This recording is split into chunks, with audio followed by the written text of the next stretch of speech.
ലോകത്തിലെ ഏറ്റവും പ്രധാനപ്പെട്ട കപ്പൽ പാതകളിലൊന്നായ ഹോർമൂസ് കടലിടുക്ക് അമേരിക്ക ഏറ്റെടുക്കുകയാണെന്ന് യു.എസ്. പ്രസിഡന്റ് ഡൊണാൾഡ് ട്രംപ് പ്രഖ്യാപിച്ചു. എന്നാൽ ഇതിന് തൊട്ടുപിന്നാലെ അമേരിക്കയുടെ സൈനിക നടപടികളിൽ പ്രതിഷേധിച്ച് ഈ കടലിടുക്ക് പൂർണ്ണമായും അടച്ചതായി പ്രഖ്യാപിച്ചുകൊണ്ട് ഇറാനും രംഗത്തെത്തിയതോടെ പശ്ചിമേഷ്യയിൽ യുദ്ധസമാനമായ അന്തരീക്ഷം കടുക്കുകയാണ്. പ്രശസ്ത മാധ്യമമായ ഫോക്സ് ആൻഡ് ഫ്രണ്ട്സ് പരിപാടിയിൽ സംസാരിക്കവെയാണ് ട്രംപ് നിർണായകമായ ഈ വെളിപ്പെടുത്തൽ നടത്തിയത്. ഞങ്ങൾ ഹോർമൂസ് കടലിടുക്ക് ഏറ്റെടുക്കുകയാണ്. ഇറാൻകാരുടെ കൈവശം ഇപ്പോൾ ഒന്നുമില്ല എന്ന് ട്രംപ് വ്യക്തമാക്കി. ഇറാനിൽ നിന്നുള്ള ഈ സുരക്ഷാ ഭീഷണിയെ അമേരിക്ക 47 വർഷം മുമ്പ് തന്നെ നേരിടേണ്ടതായിരുന്നുവെന്നും അദ്ദേഹം കൂട്ടിച്ചേർക്കുകയും ചെയ്തു. അമേരിക്കയുമായി ഇറാൻ നേതാക്കൾ 11 മണിക്കൂർ നീണ്ട മാരത്തൺ ചർച്ചകൾ നടത്തിയിരുന്നതായി ട്രംപ് വെളിപ്പെടുത്തി. ആ ചർച്ചയിൽ എല്ലാ സുപ്രധാന കാര്യങ്ങളിലും ഇരു രാജ്യങ്ങളും തമ്മിൽ ധാരണയിലെത്തിയതായിരുന്നു. എന്നാൽ കരാർ ഒപ്പിടുന്നതിന് തൊട്ടുമുമ്പ് ഇറാൻ നിലപാടുകളിൽ മാറ്റം വരുത്താൻ ആവശ്യപ്പെട്ടതാണ് ചർച്ചകൾ പരാജയപ്പെടാൻ കാരണമെന്ന് ട്രംപ് കുറ്റപ്പെടുത്തുകയും ചെയ്തു. ഇനി മുതൽ ഹോർമൂസ് കടലിടുക്ക് അമേരിക്കയുടെ കൈവശം തന്നെയായിരിക്കും. അമേരിക്ക തന്നെയായിരിക്കും ഇതിന്റെ ഭരണം നടത്തുക. ഈ കടലിടുക്കിന്റെ കാവൽക്കാരായി അമേരിക്ക മാറുമെന്നും വേണമെങ്കിൽ ഇതിനെ കടലിടുക്കിന്റെ കാവൽ മാലാഖ എന്ന് വിളിക്കാമെന്നും ട്രംപ് പരിഹാസരൂപേണ പറഞ്ഞു.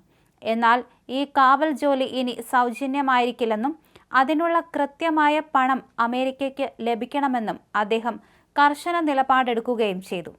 ഇതുവരെ അമേരിക്ക യാതൊരു പ്രതിഫലവും വാങ്ങാതെയാണ് ഹോർമൂസ് കടലിടുക്കിന് കാവൽ നിന്നിരുന്നതെന്നും എന്നാൽ ഇനി മുതൽ ആ രീതി മാറുമെന്നും ട്രംപ് വ്യക്തമാക്കി. ഈ കടലിടുക്ക് വഴി വലിയ തോതിൽ വ്യാപാരം നടത്തുന്ന ലോകത്തിലെ ധനിക രാജ്യങ്ങൾ ഇനി മുതൽ ഈ സുരക്ഷാ ക്രമീകരണത്തിനായി അമേരിക്കയ്ക്ക് പണം നൽകേണ്ടി വരും. ഈ കാവൽ ജോലിക്ക് അമേരിക്കയ്ക്ക് വലിയ തുക തന്നെ പ്രതിഫലമായി ലഭിക്കും. ഞങ്ങളുടെ സൈനികരെ അപകടത്തിലാക്കി ഇതൊക്കെ ചെയ്യുന്നതിന് മറ്റു രാജ്യങ്ങളിൽ നിന്ന് കൃത്യമായ പണം ഈടാക്കുക മാത്രമാണ് ഞങ്ങൾ ചെയ്യുന്നത്, ട്രംപ് പറഞ്ഞു. ഇതേ അഭിമുഖത്തിൽ തന്നെ യു.എസുമായുള്ള സൈനിക സംഘർഷത്തിൽ ഇറാന് കനത്ത തിരിച്ചടിയാണ് നേരിട്ടുകൊണ്ടിരിക്കുന്നതെന്നും അദ്ദേഹം അവകാശപ്പെട്ടു. ഇറാന്റെ നാവികസേന, വ്യോമസേന, മിസൈൽ വിന്യാസങ്ങൾ എന്നിവ അമേരിക്കൻ ആക്രമണത്തിൽ പൂർണ്ണമായും തകർക്കപ്പെട്ടു. യുദ്ധത്തിൽ കൊല്ലപ്പെട്ട പ്രമുഖ ഇറാൻ നേതാക്കളുടെ പേരുകൾ അദ്ദേഹം എടുത്തു പറയുകയും ചെയ്തു. ഇറാനുമായുള്ള വെടിനിർത്തൽ കരാർ അവസാനിച്ചതായി കഴിഞ്ഞ വാരാന്ത്യത്തിൽ ട്രംപ് പ്രഖ്യാപിച്ചിരുന്നു. ഇതിന്റെ തുടർച്ചയായി തിങ്കളാഴ്ചയും ഇറാൻ കേന്ദ്രങ്ങൾക്കു നേരെയുള്ള യു.എസ്. വ്യോമാക്രമണങ്ങൾ ശക്തമായി തുടരുകയാണെന്നും പ്രസിഡന്റ് വ്യക്തമാക്കി. ട്രംപിന്റെ ഈ പ്രസ്താവനകൾ പുറത്തുവന്ന മിനിറ്റുകൾക്കകം തന്നെ അമേരിക്കയ്ക്ക് കടുത്ത മറുപടിയുമായി ഇറാനും രംഗത്ത് വന്നു. ഹോർമൂസ് കടലിടുക്ക് തങ്ങളുടെ പൂർണ്ണ നിയന്ത്രണത്തിലാണെന്നും അത് അടച്ചതായും ഇറാൻ പ്രഖ്യാപിച്ചു.